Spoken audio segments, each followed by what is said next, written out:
package in the mail, MSX games from Japan. Collecting without fail those shoot 'em ups, and that's the plan. He doesn't just collect them, he also codes them too. Join us and we'll go on electric adventures with you. Hey YouTube, Electric Adventures here with another 5 MSX games from 5 different publishers. I thought I'd introduce another publisher in this one, and it's one from the UK. It's none other than Ocean, so it's a tape title. Not all tape titles produced for the MSX have a very good reputation because quite a lot of them were very lazy Spectrum ports. So pretty much porting them over to the MSX with a Spectrum emulator. So not only did they not take advantage of the MSX's higher color density, but they ran slower because it was running a layer underneath them. And updating bitmap displays, not using any of the hardware sprites. Well, not all of the games from the UK development companies were like that, and some of these companies might have been located in the UK, but some of the developers would have been actually in mainland Europe. I'm not sure the actual physical program in this one, but it's Hunchback by Ocean. Ocean had a couple of good titles and also some misses as well, which we'll cover in later ones. But Hunchback is actually quite a decent little game. Now, it's not easy, as you can see in the gameplay there. I have a very frustrating time remembering the controls. And it was quite an interesting game where you've got to work your way across the screen, across levels. There's quite a few games that are like that on the system. I'm not sure whether they are inspired by there's actually 2 Konami titles that have that style as well. And also, if you think about it, Smurfs, Adventure in Gargamel Castle.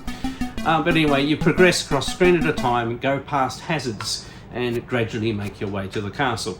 Now, my gameplay here, I don't get that far, but I do show you a few hazards. The controls are a little funky on the swinging rope sections, as my gameplay probably amply demonstrates. You need to make sure that you let go of the stick once you have started your jump. That was the mistake I was making, and it took me a little while to figure that out. But a really cool game, and they're using sprites, they're using quite good color density, so it does look a lot better than the Spectrum game, and just as good as the Amstrad version. And it really shows off the system a very simple game, but also one of those games that wants you to have one more go. So, Hunchback, check it out.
Right, our next title is another quirky title from Casio, quite original games. It's, I'm not going to try the Japanese name, but it translates to Little Samurai.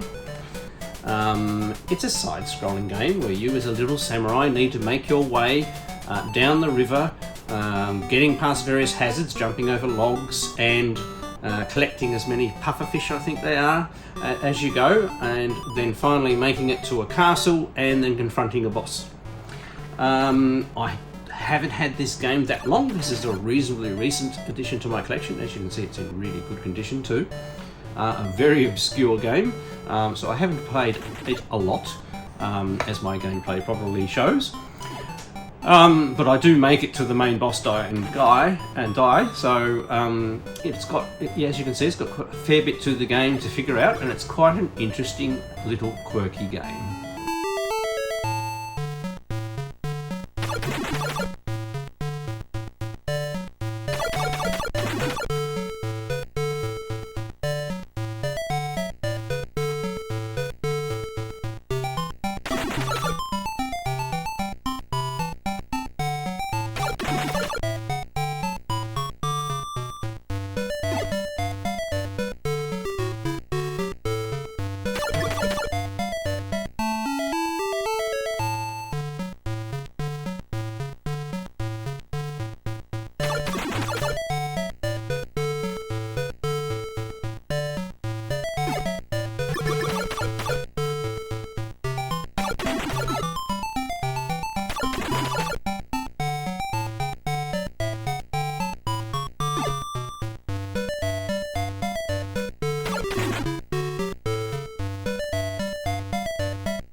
Alright, our next game is another one published by ASCII.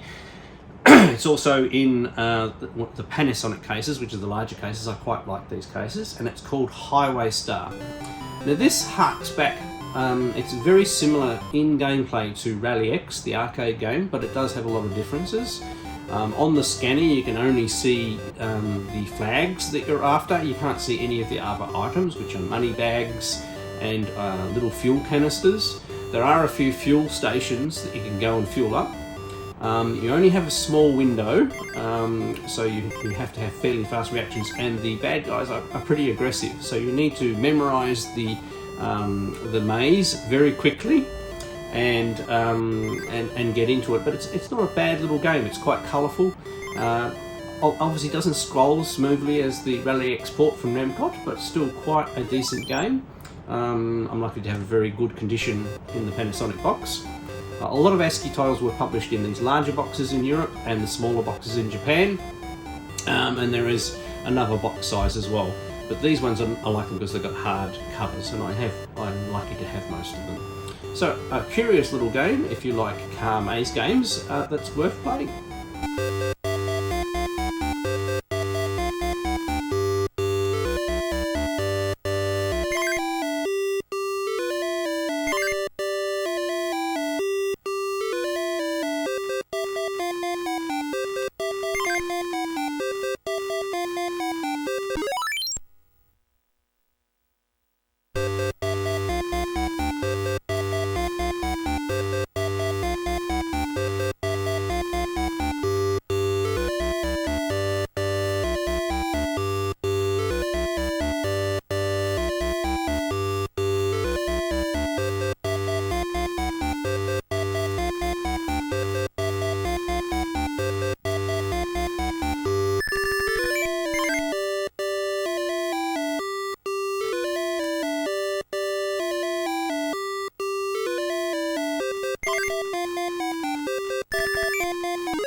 Alright, our next game is one of my original favourite games for the MSX, because we got a lot of Sony titles with the Sony Hitbit MSXs we sold in the store that I worked in. So we had multiple copies. We didn't just get one copy in that sold and then we had to wait for another copy to come in. And it's a game called Raid on Bungling Bay. Now, Commodore 64 fans out there will, you know, cry their version is best, and it probably is because they have smooth scrolling. Now, the MSX version does not have smooth scrolling, so they chose chunky scrolling in this, but it does not depart from, or, you know, depreciate the playability of this game. There's a lot of strategy involved in action. You have quite a large map that you need to traverse to try and find. You can see here where the attack ship is being built. You need to go around and find all the factories and bomb them to stop them working, to slow down the war machine, to stop this ship being built. And jets and other things will go out and attack your aircraft carrier that you're taking off from, so you can't stray from it for too long. You need to go back to repair your damage and get more bombs anyway, but also you can't be too far away because it gets attacked all the time as well. So it's actually quite a hard game to complete. So this, along with Choplifter and Load Runner, were some of the original games on the MSX that I played a lot. So I played this game, I mean, I don't think I've ever actually won it, but I would have played this for hours and hours and hours. And there's another game very similar to this in the series that we'll be covering probably in the next video, that I also enjoy a lot, that we'll be having a look at. And it's in these smaller square cases. This is a Japanese release. In Australia we would have just got the PAL release. Once again, didn't have my own copy back in the day, did not have many actual cartridges back in the day. It was a long time after the MSX came out that I got my first cartridge that I owned myself, other than a word processing one. So really highly recommended for those that like a bit of action, strategy, and you know, once you get used to the chunky scrolling, it actually plays really well.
Alright, we'll end this video with another title from Konami. We pretty much have to do a Konami title in every one, or we'll never get through them. And there are so many great ones. So this is another arcade version, a conversion of one of their own games by Konami, and it's none other than Circus Charlie. Circus Charlie is quite a curious game. You're a clown with a horse walking your way through levels. Sometimes you have the horse, sometimes you don't. Jumping on, jumping through fiery rings, jumping on over obstacles back on and off your horse, and other times swinging ropes and tight ropes and avoiding cheeky monkeys and things like that. Its game's got heaps of character and lots of stages, and has all of Konami's polish. Once again, I don't think I do a particularly good gameplay with this one. A little out of practice, but I've always liked this game, and it would have been one of the original Konami titles I played for the MSX system back in the day.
Alright, I hope you enjoyed this, another 5 games from 5 different publishers for the MSX.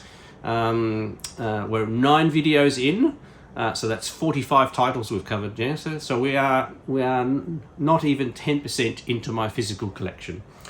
Now, I'm probably not going to be able to show every game in my collection because there are a lot of RPGs, and some of those are a little unplayable to us English reading people. But I will try and show as many games as I can in the series, because it's a really good excuse for me to get out some of my physical games, play them for a while, and then show them to you guys and talk to you about them. And I really enjoy making these videos. Alright, I'm Electric Adventures. Thanks to all my subscribers. Thanks for watching, and I'll catch you next time.